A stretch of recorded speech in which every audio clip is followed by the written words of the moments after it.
Neuro pulmo and centre for surgical excellence Sai Deepa multi speciality hospital Chandanagar Hyderabad. Hero అన్నారు, పులి అన్నారు, దంచి కొడితే మొత్తం బాల్ అంతా స్టేడియం అవుతలే అన్నారు. కానీ అభిషేక్ శర్మ వరుసగా డకౌట్లు అవుతూ ఒక్కసారిగా క్రికెట్ ప్రేమికులందరినీ కూడా ఆశ్చర్యానికి గురి చేస్తున్నాడు. ఒకటి కాదు, రెండు కాదు, 3 సార్లు డకౌట్. ఈ T20 ప్రపంచ కప్లో ఇంతవరకు ఒక్క పరుగు చేయలేదు. ఏకైక బ్యాట్స్మెన్ అభిషేక్ శర్మ రికార్డు సృష్టించాడు ఈ టోర్నమెంట్లో. లీగ్ దశలో ఒక్క పరుగు కూడా చేయకుండా లీగ్ ముగించినటువంటి ఏకైక బ్యాటర్ మన అభిషేక్ శర్మ. 3 మ్యాచ్ల్లో 3 డకౌట్లు, హ్యాట్రిక్ వరుసగా మ్యాచ్లో డకౌట్. గడిచిన 7 మ్యాచ్ల్లో 5 డకౌట్స్. అసలు ఈ ఆట చూస్తుంటే కొట్టినప్పుడు బీభత్సంగా కొట్టేసి తర్వాత డకౌట్లు అవుతా అంటే దానికి స్టేబిలిటీ అనేది కనిపించదు. నిదానంగా ఆడినా కూడా స్టేబిలిటీ ఉన్నటువంటి ఆటగాన్ని లాంగ్ టర్మ్లో ఎందుకు చూస్తామనంటే గ్యారంటీ ప్లేయర్ కింద చూస్తాం. ఎప్పుడో ఒకసారి ఉధృతంగా సునామీ కొట్టినట్టు కొట్టి తర్వాత ఎండాకాలంలాగా ఎండిపోయినట్టుంటే కొద్ది రోజులకు మర్చిపోతారు ఆటగాళ్ళని. ఆడుతుంది ప్రపంచ కప్ సార్ అభిషేక్ శర్మ. చిన్న చిత్క సిరీస్ కాదు, ఎక్కడో చిన్న చిత్క మ్యాచ్లు కాదు ఆడేటి. T20 ప్రపంచ కప్లో ఆడుతున్నారు. అద్భుతమైనటువంటి అవకాశం తక్కువ ఏజ్లో మంచి భవిష్యత్తుకు బాటలు వేసుకోవాల్సినటువంటి పరిణామం. వరుసగా ఆడుతున్నటువంటి ఆ బ్యాటింగ్ విధానం చూస్తే భయం వేస్తుంది. ఎన్నో ఎక్స్పెక్టేషన్లు పెట్టుకున్నారు నీ మీద. ఎక్స్పెక్టేషన్లన్నీ తీసేసే, నార్మల్ ఆట ఆడేసే. ఫస్ట్ 2 మ్యాచ్లు క్యాచ్ అవుట్ అయినావు, కనీసం హిట్ చేసే మూమెంట్ దాకా వెళ్ళి అవుట్ అయినావు క్యాచ్లో, మళ్ళీ ఫామ్లోకి వస్తాడు అనుకున్నాం. నిన్నటి మ్యాచ్ ఏంటి, నెదర్లాండ్ క్లీన్ బోల్డ్. అంటే నీకే ఒక రకమైనటువంటి ఒక కాన్ఫిడెన్స్ లెవెల్ బ్యాక్ సైడ్ పోయినట్టు కనిపించింది క్లీన్ బోల్డ్ అవ్వడం పట్ల. సంజు శాంసన్ పక్కన పెట్టేసి సంజు శాంసన్ ఫామ్లో లేడు కదా అని చెప్పేసి అభిషేక్ శర్మ ఇక డోకా లేదని చెప్పేసుకొని అనుకుంటే వరుసగా ఆడుతున్నటువంటి ఆడతీరు ఎంత దారుణంగా ఉందంటే పాకిస్తాన్ మీద డక్అవుట్ అయ్యావు, ఫస్ట్ మ్యాచ్ యూఎస్ఏ మీద డక్అవుట్ అయ్యావు, నిన్న నెదర్లాండ్ మ్యాచ్ మీద కూడా డక్అవుట్ అయ్యావు. ఇప్పుడు సూపర్ 8 జరగబోతుంది. అవి నాకౌట్స్, ఈ లీగ్స్ కావు.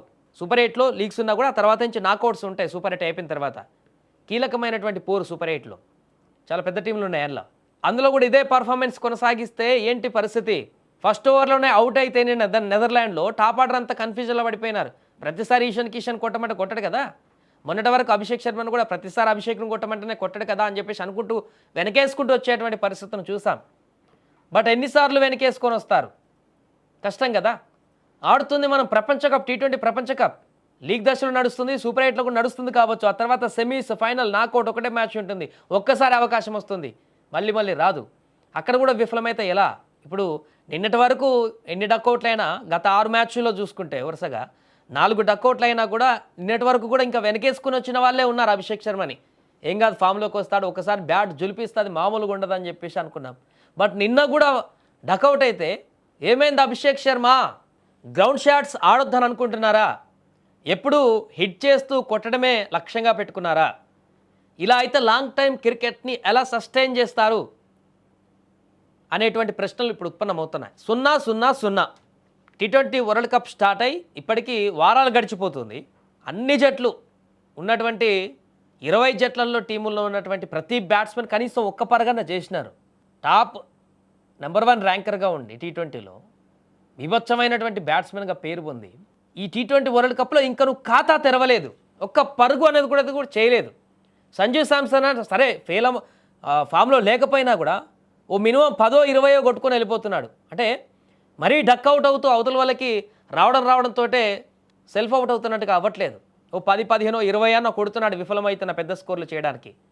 కానీ అది కూడా లేదు కదా అనేటువంటి ప్రశ్న ఇప్పుడు ఉత్పన్నమవుతుంది. సంజు శాంసన్ చేసి ఆ 10-15-20 పరుగులు కూడా చేయలేకపోతున్నావే.